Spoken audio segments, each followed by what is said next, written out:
China एक dam बना रहा है, वो भी भारत के बॉर्डर के बहुत करीब, इतना करीब कि डिस्टेंस सिर्फ 50 किलोमीटर रह गया है।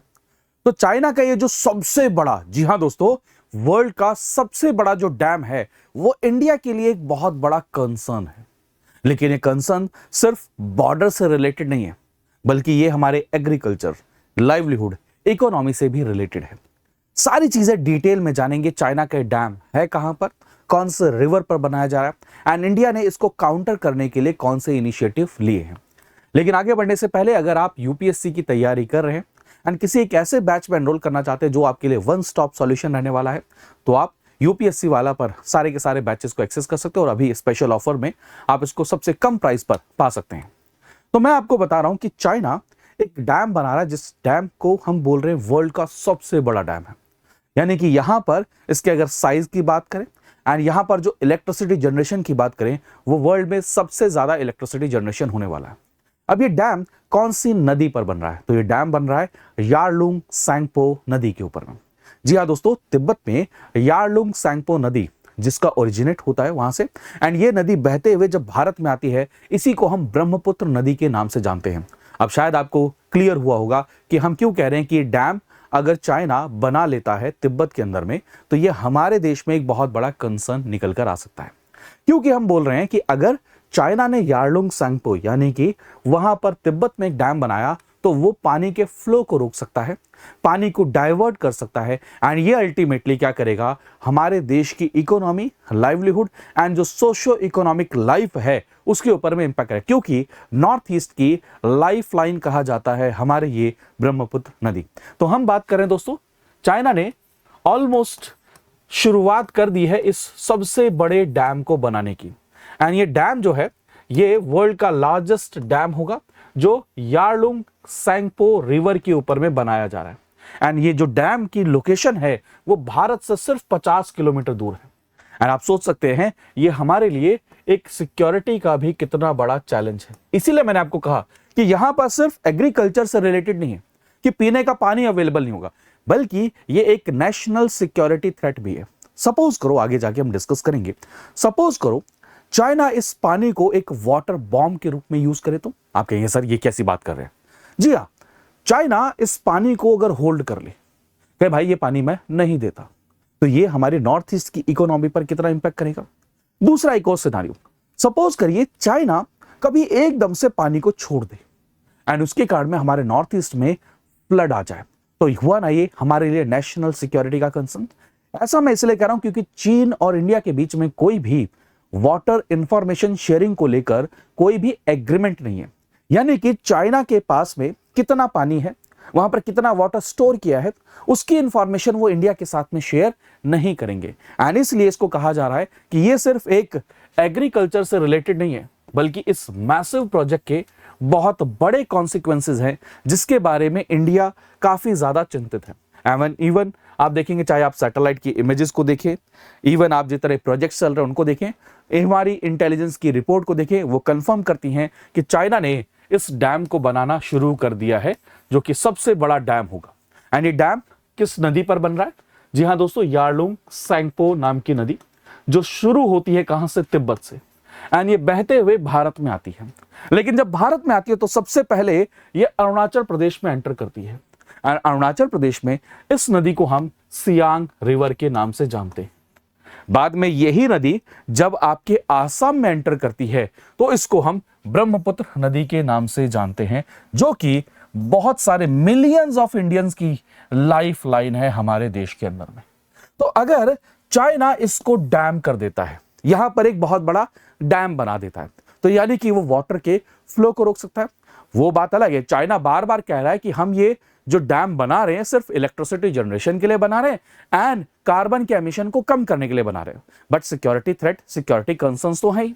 क्योंकि दोस्तों ये ब्रह्मपुत्र नदी ना सिर्फ एग्रीकल्चरल एक्टिविटी, बल्कि इकोनॉमिक एक्टिविटी, इवन जो सोशल एक्टिविटी है उससे भी कनेक्टेड है। साथ में देखा जाए तो ये ब्रह्मपुत्र नदी बहुत लार्ज स्केल पर सेडिमेंट्स भी लेकर आती है, एंड वो सेडिमेंट्स एक फर्टाइल लैंड के रूप में कन्वर्ट होते हैं, जो हमें हेल्प करते हैं।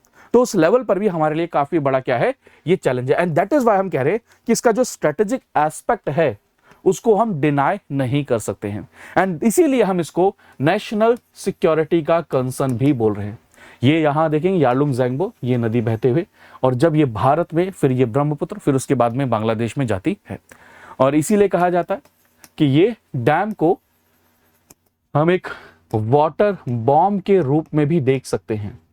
अब लास्ट ईयर ही गवर्नमेंट से क्वेश्चन पूछा गया कि आप क्या कर रहे हैं, क्या इसके लिए हम कुछ तैयारी कर रहे हैं।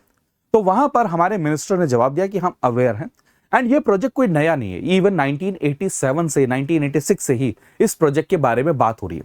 एंड इसके लिए हमने बहुत सारे इनिशिएटिव्स लेने शुरू करें, जैसे कि हम सोच रहे हैं कि क्यों ना हम एक छोटा, उसके रिलेटिवली इंडिया का बड़ा डैम बट चाइना के रिस्पेक्ट में छोटा डैम हम नॉर्थ ईस्ट में बनाएं, जो क्या करेगा, पानी को होल्ड करने की उसके पास में कैपेसिटी होगी, जिससे हम ये सडन जो वाटर फ्लड आ सकता है, वाटर का फ्लो आ सकता है, उसको हम रोक सके। तो उस डैम के बारे में भी पढ़ेंगे। तो याद रखिएगा, जो लास्ट ईयर पार्लियामेंट में जब ये क्वेश्चन पूछा गया तो कहा गया कि हम लगातार ट्रैक कर रहे हैं पूरी की पूरी सिचुएशन को, एंड उसके लिए हम प्लान भी कर रहे हैं कि आने वाले समय में हमें क्या क्या चीजें प्लान करनी चाहिए। फॉर एग्जाम्पल, मैंने बोला था ब्रह्मपुत्र नदी लाइफ ब्लड है नॉर्थ ईस्ट की, million of biodiversity, million of lives, million of agricultural जो एक्टिविटीज की बात करते हैं उसी पे डिपेंड करती हैं। एक्सपर्ट वार्न कर रहे हैं कि इस डैम का यूज किया जा सकता है एडवर्स सिचुएशन के अंदर में, वाटर साइकिल्स को डिसरप्ट करने में, कभी भी वाटर को ट्रांसपोर्ट, अब आप समझिए, नदी अपने साथ में हमेशा सेडिमेंट्स लाती है, जो मैं वर्ड यूज कर रहा हूं। सेडिमेंट्स बहुत इंपॉर्टेंट रोल प्ले करते हैं आपकी लैंड के फर्टाइल होने में, तो उसको भी तो क्या किया जा सकता है, डिसरप्ट किया जा सकता है। एंड साथ में सबसे बड़ी एंजाइटी है ये टॉपिक जो हम बोल रहे हैं, वाटर बॉम्ब, जहां पर जियोपॉलिटिकल अगर कभी स्टैंड ऑफ होता है या इंडिया और चाइना के बीच में रिश्ते कभी खराब होते हैं, तो बीजिंग इसका यूज कर सकता है as a choke point. Beijing इसको यूज कर सकता है फ्लडिंग करने के लिए।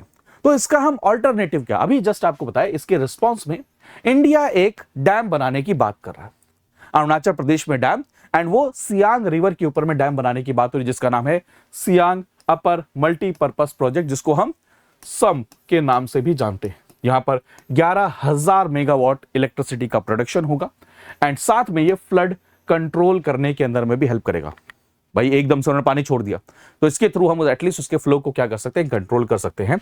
अगर ये प्रोजेक्ट बनता है तो ये इंडिया का लार्जेस्ट हाइड्रो पावर प्रोजेक्ट होगा, अगर बनता है। क्यों कहा, क्योंकि इस प्रोजेक्ट के साथ में बहुत सारे एनवायरमेंटल कंसर्न्स उठाए जा रहे हैं, एंड वहां पर जो लोकल कम्युनिटीज हैं, जो लोकल लोग हैं, रेजिडेंट्स हैं, वो इस प्रोजेक्ट का विरोध कर रहे हैं कि हम इस प्रोजेक्ट को बनने नहीं देंगे। दैट इज वाई कहा जा रहा है कि अगर ये प्रोजेक्ट बनता है तो ये एक काउंटर के रूप में देखा जा रहा है, जहां पर हम चाइना के इस मेगा डैम के जो स्ट्रेटेजिक इंपैक्ट हो सकते हैं उसको हम काउंटर करना चाहते हैं। तो यही कारण है कि ये जो इतना बड़ा डैम बनाया जा रहा है, ये इंडिया के लिए एक बहुत बड़ा सिक्योरिटी चैलेंज है। साथ में देखा जाए, जो संप प्रोजेक्ट है, ये सिर्फ इलेक्ट्रिसिटी जनरेट नहीं करेगा, बल्कि अगर देखा जाए ये स्ट्रेंथन करेगा हमारे फ्लड कंट्रोल मैकेनिज्म को। अब यही तक की बात सीमित नहीं रहनी, इंडिया कह रहा हम एक स्टेप और आगे जाते हैं, क्यों ना हम उस रीजन के अंदर में फॉरकास्टिंग, सैटेलाइट इमेजेस, सर्विलांस को इंक्रीज करें, जिससे हम हमेशा अवेयर रहें कि कितना वाटर फ्लो है, कितना वाटर फ्लो आ रहा है। दैट इज वाई हमारे देश के अंदर में यह भी कहा जा रहा है कि क्यों ना हम फ्लड फॉरकास्टिंग, रिवर मॉनिटरिंग, इन सब चीजों को भी क्या करें, इनहांस करें, जिससे हम ऐसे किसी भी एडवर्स डिजास्टर से अपने आप को और हमारे लोगों को क्या कर सके, बचा सके। अब आप सभी को यह जानकर बड़ी हैरानी होगी कि इस प्रोजेक्ट के बारे में हमें ही दिक्कत नहीं है, बल्कि इस प्रोजेक्ट से और भी ज्यादा दिक्कत होगी बांग्लादेश को। क्योंकि आप सोचिए, ये पानी ब्रह्मपुत्र नदी फिर उसके बाद बांग्लादेश में जाती है, तो चाइना ने रोका, फिर उसके बाद इंडिया डैम बनाएगा, तो यानी कि ब्रह्मपुत्र नदी का जो पानी हम बात करते हैं बांग्लादेश में जाने की, वो तो बहुत कम रहेगा, बहुत कम उसकी अवेलेबिलिटी रहेगी। तो बांग्लादेश भी इसको लेकर काफी ज्यादा कंसर्न है, बट वो बात अलग है कि यहां पर इंडिया एक बहुत बड़ा कंसर्न लेकर चल रहा है, तो इसलिए बांग्लादेश को उतना असर नहीं पड़ रहा जितना उसको पड़ना चाहिए था। लेकिन बांग्लादेश को भी याद रखिएगा।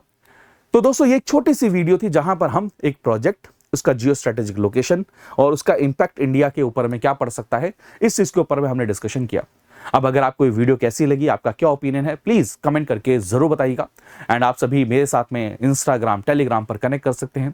थैंक यू सो मच, अपना ध्यान रखिए, मुस्कुराते रहिए, पढ़ते रहिए। बाय बाय, टेक केयर दोस्तों, जय हिंद।